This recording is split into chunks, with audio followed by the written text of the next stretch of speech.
A gente vai falar agora do período de chuvas, né, minha gente? Quando os temporais costumam castigar a nossa cidade. Tem uma parte de João Pessoa, ali no Rio Jaguaribe, que está recebendo uma atenção especial da Prefeitura da capital. Os moradores, que por muitos anos sofreram com os efeitos da chuva, reclamam, na verdade, de falta de clareza nesse projeto. E aí a gente tentou ouvir todos os lados. Vamos ver. O Rio Jaguaribe atravessa boa parte do território de João Pessoa. A nascente fica nesta área verde, na comunidade Boa Esperança, perto da BR-230. Poucos metros depois da nascente, o rio já começa a receber ataques. São interferências causadas pelo ser humano. É só dar uma olhada aqui para as margens para perceber quanta coisa não faz parte desse ambiente. E quanto mais o rio corre pela cidade, mais lixo e esgoto ele recebe. Dentro do programa João Pessoa Sustentável, existe uma iniciativa que pretende resolver esse e outros problemas. É o projeto do Complexo Beira Rio. As intervenções vão da Avenida Dom Pedro II, nas proximidades da comunidade São Rafael, até a BR-230, depois do bairro São José. Nós vamos limpar o rio, ver quem é, porque não é só essas famílias que estão poluindo o rio. Vamos ver exatamente de onde é que está vindo as poluições e acabar toda a poluição para dentro do rio. Correto? Depois disso, nós vamos ter uma espécie de um canal em pedra, totalmente em pedra, para revitalizar, onde o fundo desse canal é o natural, ele volta a ser natural e vai ter, como eu lhe disse, o parque. Porque o parque é importante? O parque é importante porque ele está revitalizando o rio. As obras não incluem a área da nascente. A nascente é o ponto principal de qualquer rio. Então, se nós não preservarmos essa nascente, não adianta falar sobre as interferências que ela ocorre durante o seu percurso, se nós não temos mais a nascente viva. Então, esse é o ponto principal para ser conservado. Aqui pode, por exemplo, ter um trabalho de limpeza e também de consciência ambiental, para que as pessoas não joguem lixo aqui, certo? Ter um trabalho de monitoramento, certo? Da própria guarda municipal ou da guarda florestal, né? A polícia ambiental, para que eles conservem essa área, porque esse é o ponto principal para que o nosso rio Jaguaribe possa sobreviver. É o que está faltando aqui, exatamente. Está faltando esse olhar, certo? De mais preservação, de mais cuidado, de sinalização. Muitos pessoenses nem imaginam que esse é o início do rio Jaguaribe, que esse é a nascente do rio Jaguaribe. No trajeto, o rio passa por diversas comunidades, onde moram 2.000 famílias. Segundo a Prefeitura, 850 estão em áreas de risco e serão retiradas. Estamos apresentando a ele 3 modalidades. Uma modalidade é: vamos construir 747 unidades na beira-rio. Outra modalidade é as construções dentro das comunidades, porque tem parte da comunidade que não está em área de risco. Essas pessoas não vão sair. E, além disso, tem a compra assistida. O que é isso? Nós vamos comprar residência, casas ou apartamentos em outras regiões da cidade de João Pessoa, onde essas pessoas vão sair já para morar na sua própria residência. Essas soluções são viáveis e funcionam na prática? É preciso que a prefeitura incorpore uma sabedoria que é milenar, que qualquer matuto sabe, né? Um rio com floresta verte água, tem muita água.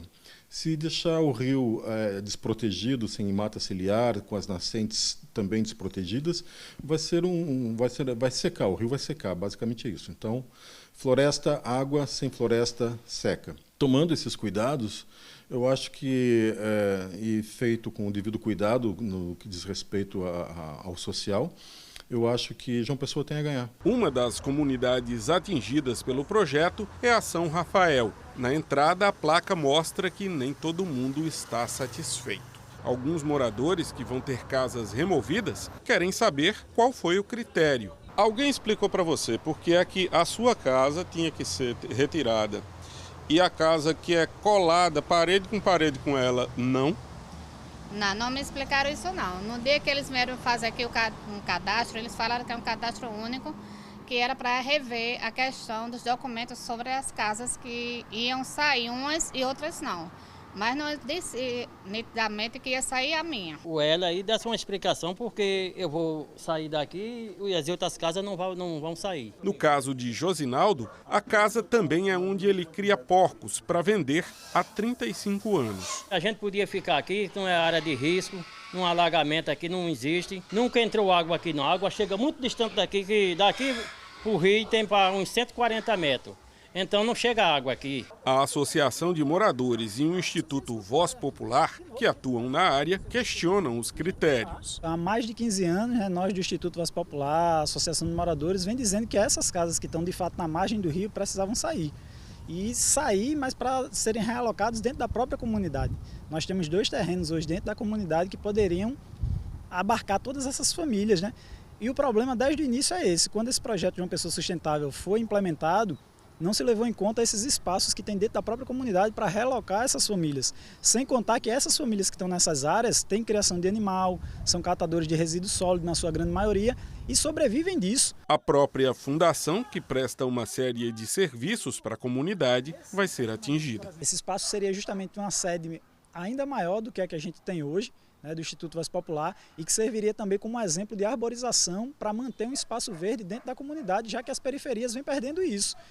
Só que aí a gente se deparou com um projeto de uma pessoa sustentável que remove metade da nossa sede, sem nem dialogar com a instituição. A instituição não recebeu notificação nenhuma, nem sabia que isso ia acontecer, porque uma área que não alaga, que nunca alagou e que simplesmente entrou na área de remoção e que a gente suspendeu a construção, que vai ser uma construção sustentável, a nossa, em parceria com a Universidade Federal da Paraíba, com o IFPB. A gente acabou de receber semana passada um kit de painéis solares para usar nesse espaço. E nesse espaço, que vai ser um espaço sustentável, ele vai ser removido, sem justificativa e sem diálogo com a instituição. Denúncias foram feitas, pessoas foram ouvidas. Quem mora assim, pertinho do Rio Jaguaribe, aqui como a gente está mostrando no nosso estúdio. E aí a gente foi atrás de respostas sobre esse projeto para esclarecer alguns pontos que são questionados pelos moradores, como mostramos na reportagem. Ana Beatriz Rocha está aqui ao vivo com a gente e vai tentar trazer essas respostas, né, Bia? Isso, Denise. Bom dia para o pessoal que chegou agora há pouco no Bom Dia Paraíba. A gente está aqui no ponto do rio que corta aqui o encontro do bairro Castelo Branco com o bairro Birambá.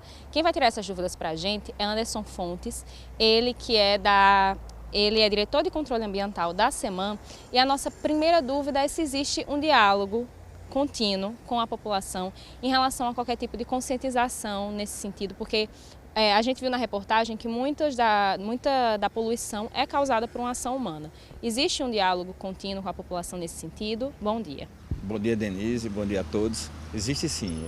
Através da SEMAN, na parte da educação ambiental, a gente tem sempre procurado esse diálogo, informando a população o correto uso, o uso desse rio Pessoense, desse belo rio Jaguaribe, que a gente tenta revitalizar, mostrando que o rio não é só do poder público. O rio é de João Pessoa, é da população, e ela, mais do que ninguém, deve ser a responsável, junto com todos nós, no caminho desse processo de educação. Então a gente tem feito algumas oficinas, tem aberto algum diálogo, entre estudos, entre diagnósticos, mostrando os caminhos corretos do uso do rio para a população, para que a população entenda o benefício que esse rio pode trazer. Se ela não usar corretamente esse rio, pode não prosperar mais, pode deixar de existir. A palavra é essa, sim, mas a gente tem certeza que essa população ela tem recebido essas informações, ela tem mostrado interesse nesse diálogo, e é importante dizer que o pessoense, principalmente os ribeirinhos dessas comunidades que vivem no rio, realmente eles são apaixonados pelo rio Jaguaribe. Muita gente acha que eles são degradadores, são pessoas que trazem em princípios de destruir o rio. Não. Nós temos informações na SEMAN, nós temos estudos dentro dessa parte de educação ambiental que mostra que o caminho é esse, fazer educação, mostrando à população o uso correto do rio. Para além do diálogo, uma dúvida que fica também o que é que acontece? Semana passada a gente registrou algumas chuvas, principalmente no começo de manhã aqui em João Pessoa, e sempre que chove é muito comum a gente falar sobre alagamento nessa região, alagamento esse que acaba afetando essa população que vive à beira do rio. Existe algum projeto específico para a redução de danos nesse sentido? Olha, João Pessoa tem um grande projeto chamado João Pessoa Sustentável, que vai atender, em princípio, essas comunidades ribeirinhas que moram aqui junto ao Rio Jaguaribe. Agora, no momento, a gente, dentro da realização dos diagnósticos, dos estudos, né, em princípio essas questões de desassoreamento do rio, né, aumento da calha, mostrando para que essas águas, quando adentre o rio, não venham ocasionar isso que você falou, existe um grande projeto, né, de transformação desse rio num parque, né, Parque Linear Rio Jaguaribe, uma dessas comunidades, as comunidades que estão invadindo, né, aquelas que, em princípio, já pela legalidade, né, da nossa legislação federal, do Código, né, Federal, que elas não podem estar invadindo, né, nem desmatando a mata ciliar do rio, né, para suas moradias, elas serão relocadas, essas que estão invadindo e não têm condições, né? Quando o rio vai receber com novas calhas, né, essas chuvas, essas águas, e aí sim ele vai ter o seu fluxo de água normal, sem prejudicar a população. Eu vou agora chamar a Denise porque eu acredito que ela tem uma dúvida nesse sentido, né, Denise? Pode falar. Gostaria de perguntar a Anderson, por favor, ele falando aí do programa João Pessoa Sustentável, que tem toda a sua importância, né, na questão do meio ambiente e da sustentabilidade. Eu quero saber se os moradores estão sendo ouvidos. Na reportagem foi mostrado que algumas casas vão ser retiradas e outras não. E elas são coladas. E as famílias não estão entendendo porque alguns vizinhos vão ter as casas retiradas e outros não. Essas pessoas estão sendo ouvidas? Perfeito. Olha, Anderson, o que a Denise perguntou durante a reportagem que a gente exibiu, foi noticiado que algumas casas vão ser retiradas do local, outras não. Muitas vezes essas casas são coladas, aquele local é dividido por famílias, né? Então as famílias estão em dúvida porque umas casas serão retiradas e outras não. Aí a dúvida é, essas pessoas estão sendo ouvidas dentro desse próprio programa João Pessoa Sustentável? Olha, o programa João Pessoa Sustentável, ela tem sim, tem dialogado com a população, escutado. Tem feito esses estudos, é um diagnóstico, as pessoas têm que entender que a gente está fazendo totalmente um diagnóstico. Como você diz, as pessoas estão ali morando e residindo há bastante tempo, 50 anos, 60 anos. A prefeitura ela não quer expulsar a comunidade, ela quer trazer o benefício para o rio e para a comunidade. Quando você retira uma casa que ela está numa situação de risco, isso é um risco, né? Uma enchente pode levar um risco, né? Que leva à morte de uma pessoa. Então, quando a gente trabalha nesse sentido de trazer uma melhoria, deixando com que essa comunidade ela fique próxima também ao rio e ela saiba dialogar com o rio, né, dentro do princípio econômico, social, né, e ambiental. Então, está tendo esse diálogo. Através da UEP, né, a administradora do programa João Pessoa Sustentável, tem tido reuniões, né, e, enfim, ninguém, como eu disse, ninguém vai expulsar o ribeirinho do rio porque ele está morando há bastante tempo aqui, não, para outra localidade. Nós vamos tirar aquelas residências de risco, as que estão invadindo. Aquelas que possam ficar, quem vai dizer isso são os estudos, são o diagnóstico, como eu disse. Será transformado o rio num parque. Esse parque a população vai utilizar, não só as pessoas que moram, né, próximo ao rio, mas como toda a cidade, que o rio é de todos nós, né, pessoenses. Enfim, transformando essa cidade numa cidade sustentável. E o rio, nosso principal rio, ele tem que ser devolvido para a questão da sustentabilidade. Ele tem que ter a questão ambiental prolongada e a questão social representada pela comunidade, usando o interesse. Por que não utilizar esse interesse econômico, essa comunidade? Muito obrigada pelas informações, Anderson. A gente vai continuar acompanhando, porque, como a Denise já falou, o próprio Ebert falou na reportagem, é importante prezar pelo equilíbrio. A questão ambiental é importantíssima, mas a questão social também, principalmente quando a gente fala de comunidades ribeirinhas, pessoas e vulnerabilidade. Então a gente vai continuar acompanhando esse caso, Denise, eu volto com você. Informação, reunião, que essas pessoas sejam ouvidas e que elas sejam esclarecidas sobre o passo a passo, né, Bia? Agradeço, viu, pelas informações. No próximo